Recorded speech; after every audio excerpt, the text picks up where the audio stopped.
क्या बदलने वाला है वर्ल्ड मैप? क्या दुनिया का नक्शा जो आपको नजर आता है वो सब कुछ बदल जाएगा?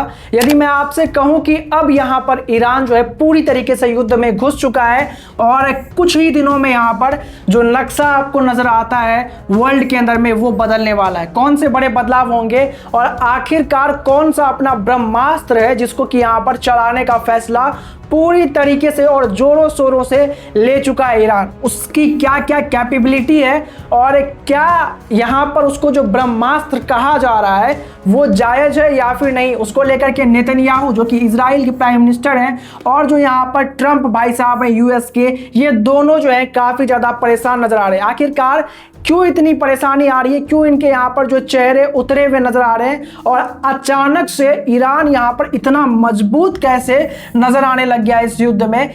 क्या है ये सेजिल-2 मिसाइल जो सबसे घातक मिसाइल ईरान के पास है, जिसको कि ईरान का ब्रह्मास्त्र माना जाता है और अगर ये चलाया गया ज्यादा तो क्यों इसको डूम्सडे माना जाएगा? डूम्सडे की कहानी क्या है, आइए वो सब आज आपको इस वीडियो में मालूम चल जाएगा। दोस्तों वीडियो में आगे बढ़ने से पहले वीडियो को लाइक करके हमें जरूर बताइएगा कि आप इस पूरे जियोपॉलिटिक्स में किसको सपोर्ट कर रहे हैं, इस पूरे युद्ध में, यूएस, ईरान या फिर इजराइल को। चलिए बात करते हैं कहानी क्या है और किस तरीके से ये जो आपके सामने सेजिल-2 नजर आ रहा है ये एक सबसे बड़ा ब्रह्मास्त्र माना जा रहा है ईरान के लिए। अगर आप दोस्तों यहां पर देखने की कोशिश करेंगे, सबसे ज्यादा तकलीफ अभी यहां पर अमेरिका को कौन पहुंचा सकता है, यहां पर वो पहुंचा सकता है कोई और नहीं बल्कि ईरान के पास जो सबसे बड़ा इनका हथियार है सेजिल-2। ये दोस्तों हथियार नहीं है, ब्रह्मास्त्र है, क्योंकि जो आपका ये डिफेंस सिस्टम नजर आता है ना, ये आयरन डोम है दोस्तों और ये यहाँ पर क्या है, आयरन बीम है,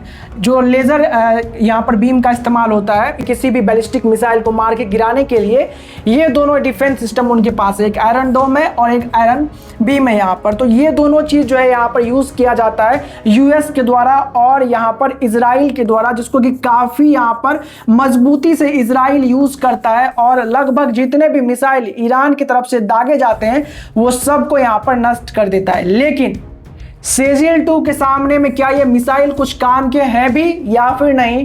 क्या सेजिल-2 जो है इन मिसाइलों के वजह से जो है अपना रास्ता बदल देगा या फिर नष्ट हो जाएगा? क्या सेजिल-2 के अंदर इतना पावर है भी कि इन आयरन डोम को या फिर यहाँ पर लेजर बीम को पूरी तरीके से जो है आपको बता दें ओवर पावर कर सकता है?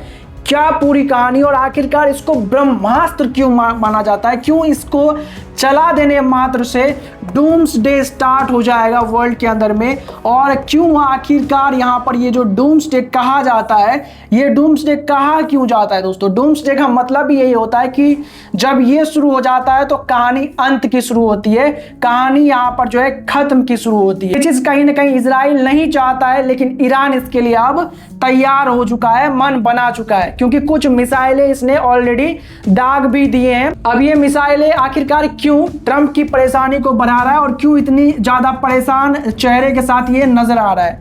क्योंकि दोस्तों अगर आपको अभी मालूम हो थोड़ी बहुत कहानी, तो जो अभी अमेरिका की स्थिति है वहां पर ये है कि यहाँ पे जो ईरान ड्रोन्स वगैरह का इस्तेमाल कर रहा है, स्टार्टिंग से ही जो यूज कर रहा था, ये बहुत ही पहले सस्ते ड्रोन्स का यूज किया, जिससे यहाँ पे क्या होता था कि ये जो है बहुत ही तेजी से इजराइल की तरफ और जितने भी यूएस के बाकी गल्फ कंट्रीज में एम्बेसी वगैरह है सब पे इसने यहाँ पर जो है हमला करवा दिया था। इससे क्या हुआ यहाँ पे कि जितने भी इनके पावरफुल एंटी बैलिस्टिक मिसाइल्स वगैरह थे वो सब इसने यूज कर दिए और वो काफी महंगे आते थे। ऐसे में इनका तो पूरी तरीके से झोली खाली हो चुका है, लेकिन झोली किसका भरा हुआ है? अभी ईरान का भरा हुआ है। हालांकि अगर पावर की बात करें, मिसाइल की बात करें या फिर यहाँ पर बात करें कि युद्ध क्षमता किसके पास ज्यादा है, तो वो ऑब्वियस सी बात है इजराइल और यूएस के पास ज्यादा है। लेकिन स्ट्रेटेजी लग रहा है यहाँ पर कि कहीं ना कहीं ईरान ज्यादा मजबूती से मनाते हुए नजर आ रहा है। ये जो नया सुप्रीम लीडर है मुस्तफा खमने, ये काफी दिमाग यहाँ पर लगाते हुए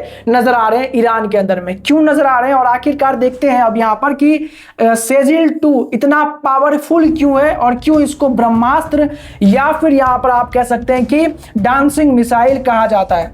अगर आप यहाँ पर देखने की कोशिश करेंगे तो सबसे जबरदस्त चीज इसको लेकर के क्या है, इसकी रेंज कितनी है। अगर ये मिसाइल एक जगह से चलाई जाए तो वहां से करीब करीब 2000 से 2500 किलोमीटर तक की जाने की क्षमता है और मारक क्षमता इसके अंदर में है। ये तो हो गई एक बात। सबसे भयंकर बात इसकी क्या है कि इसकी जो रफ्तार है वो पूरी तरीके से अजय रफ्तार है, क्योंकि इसकी रफ्तार मैक 14 की है, जो कि करीब करीब यहाँ पर 70,000 किलोमीटर प्रति घंटा होता है। और ये सबसे बड़ी परेशानी है अभी के समय में इजराइल के लिए, और इसी वजह से इजराइल, अमेरिका सब डरा हुआ है ईरान के इस सेजिल मिसाइल से, जो कि ब्रह्मास्त्र है ईरान के लिए। और कहीं ना कहीं सबसे बड़ी प्रॉब्लम वाली चीज क्या है कि अगर ये उड़ी और इसको इंटरसेप्ट नहीं किया गया और जहां पर भी ये गिरेगा, अगर मान लीजिए कहीं इस एरिया में गिरा, तो ऐसा नहीं होगा कि इस एरिया का ये क्षेत्र जो है बच जाएगा। ये पूरा का पूरा क्षेत्र को ये तबाह करने की क्षमता रखता है और बहुत ही तेजी से ये सब कुछ खत्म कर देता है। अब यहाँ पर इसकी एक और बहुत ही अहम बात है, और वो अहम बात ये है कि इसके अंदर जो है ठोस ईंधन का यूज होता है, सॉलिड फ्यूल यूज होता है इसके अंदर में, जिसकी वजह से होता है क्या है कि इसको जो स्टार्ट करने का प्रोसेस होता है वो बहुत फास्ट हो जाता है। मतलब कुछ ही मिनटों में यहाँ पर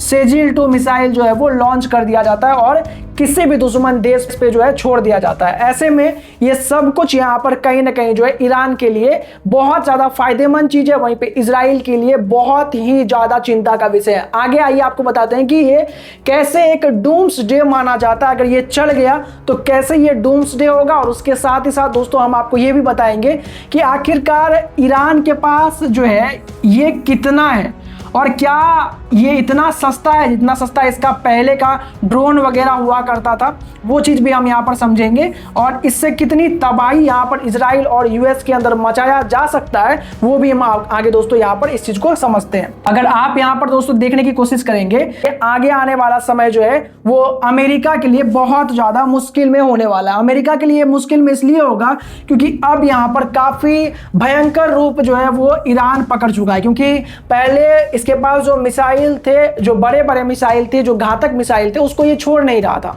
जैसे यहाँ पर सेजिल 2 हो गए, खुर्रम शाह हो गए या फिर फतेह 1-2 हो गए, इनको नहीं छोड़ा जा रहा था, इनको यहाँ पर बचाया जा रहा था। लेकिन अचानक से क्या हुआ यहाँ पर कि अब कोई नियम, कोई यहाँ पर कायदे को नहीं मान रहा ईरान, जो मन सो यहाँ पर कर रहा है। बेसिकली एक भी ऐसा हथियार नहीं है जिसको कि ये नहीं चाहता कि इस युद्ध के बाद ये रिग्रेट करे कि हमने इस हथियार को नहीं चलाया।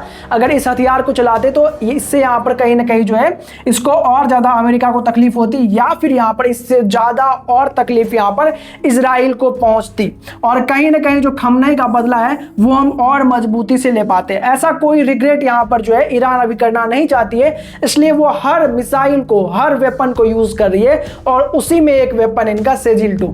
अब इसकी कुछ और बहुत ही अहम चीजें हैं कि आखिरकार कितना है इसके पास ये। तो दोस्तों ईरान के पास जो ये सेजिल 2 मिसाइल है, ये सबसे आधुनिक और महंगे मिसाइल में से एक है जो कि ईरान के पास मौजूद है, और इसके जो निर्माण का कार्य है वो काफ़ी जटिल होता है। इसको बनाने में जो है काफ़ी मेहनत का काम लगता है, और ना सिर्फ मेहनत का काम लगता है बल्कि ये बिल्कुल भी बजट फ्रेंडली तो नहीं है दोस्तों, ये काफ़ी महंगा होता है, जिसकी वजह से करीब करीब बताया जाता है दोस्तों एक्सपर्ट्स के मुताबिक कि लगभग 200 से 400 के करीब जो है ये मिसाइल हो सकता है किसके पास, ईरान के पास। अभी इसने सिर्फ 2-3 ही यूज किया है, तो अगर इसने सारा का सारा यूज कर दिया इजराइल पे, तो इजराइल पूरी तरीके से दोस्तों, ये जो एरिया आपको नजर आ रहा होगा यही है इजराइल का, बहुत छोटा सा जगह लगता है यहाँ पर, हालांकि बहुत पावरफुल है ये, लेकिन इस पूरे क्षेत्र को यहाँ पर जो है खत्म करके रख देगा यहाँ पर ईरान। और ईरान जिस मजबूती से काम कर रहा है और जिस तरीके से वो यहाँ पर इसका यूज कर रहा है, ऐसा लग रहा है कि ये मानो बहुत ज्यादा संभव है।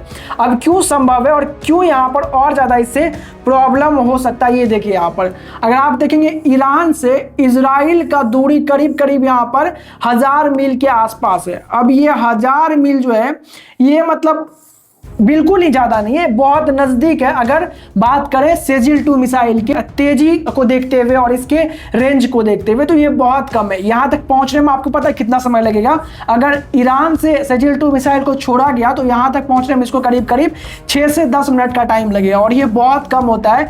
आयरन डोम को स्टार्ट होने में, फिर ट्रैक करने में और चीजों को पकड़ के दागने में बहुत टाइम लग जाएगा। इतने में तो जहां पर सेजिल 2 मिसाइल गिरा यहाँ पर इसके अंदर में, ये पूरा एरिया को एकदम नष्ट तबाह कर सकता है। और अगर यहाँ पर जो है ये पूरा एरिया तबाह हो गया तो आप समझ सकते हैं कि युद्ध जो है वहीं पे खत्म हो जाएगा। और जो ये चच्चा इतना खुश नजर आ रहा है वो पूरी तरीके से यहाँ पर इसका मुंह उतर जाएगा। अब इसको डूम्सडे क्यों माना जाता है? जी हाँ, वही कारण है कि जहां पर ये गिर गया वहां का खेल जो है पूरी तरीके से खत्म हो जाता है। और ये आयरन डोम हो गया या फिर यहाँ पर जो है लेजर बीम हो गया, ये सब कुछ यहाँ पर इसके सामने विफल पड़ जाता है। हालांकि कुछ को जरूर मार के गिरा देगा ये, कुछ मिसाइल को जो सेजिल-2 आएगा, लेकिन सबको गिरा पाना इसके यहाँ पर बस की बात है नहीं। जो इसका रफ्तार है और जो इसकी तेजी है वो यहाँ पर जो इसको सबसे बेस्ट बनाता है। और सेजिल-2 इसलिए यहाँ पर आपको बता दें कि रोकना मुश्किल है वहीं पे। और इसकी एक बहुत ही खतरनाक बात है, जब ये हवा में होता है तो ये अपना रास्ता चेंज कर सकता है। मतलब अगर ये यहाँ से निकला सीधा तो ये अगर यहाँ से ईरान से मान लीजिए सीधा निकला तो वो हवा में उड़ते फुड़ते घूमते घामते यहाँ पर जो है पहुंचेगा और पूरे एरिया को यहाँ पर तबाह कर सकता है। तो इसको इसलिए डांसिंग मिसाइल भी कहा जाता है। और जहाँ पे गिर जाए उस पूरे एरिया को खत्म कर देता है, इसलिए इसको डूम्सडे बोला जाता है। और इसी वजह से ईरान का ब्रह्मास्त्र माना जाता है। तो क्या इससे यहाँ पर अमेरिका घबराया हुआ है या फिर नहीं? दोस्तों, इससे बहुत ज्यादा अमेरिका घबराया हुआ है। इसको लग रहा है कि कभी भी अब इसका जो है खेल खत्म हो सकता है। कभी भी इसको, हालांकि ऑब्वियस सी बात है हार तो नहीं मानेगा, लेकिन कभी भी इसको अपने तरफ से अब जो है यहाँ पर समझौता करना पड़ जाएगा ईरान से। और ईरान यहाँ पर जो है कहीं ना कहीं मनोवैज्ञानिक जीत जो है इसकी हो जाएगी। हालांकि इसकी जीत तो अभी भी हो रही है क्योंकि तकलीफ में ऑलरेडी यहाँ पर जो है अमेरिका और इजराइल दोनों ही नजर आ रहा है। आपको दोस्तों क्या लगता है इस पूरे युद्ध के मामले में कि कौन यहाँ पर जो जीत रहा है? और एज ए भारतीय नागरिक आप इस पूरे मामले के बारे में क्या सोचते हैं? क्या कहना है आपको इस सेजिल-2 मिसाइल के बारे में? क्या आपको चाहिए कि मैं यहाँ पर बताऊं कि भारत के पास क्या सेजिल-2 जैसी कोई मिसाइल है या फिर नहीं? तो कमेंट करके जरूर बताइएगा। मिलते हैं अगले वीडियो में। जय हिंद।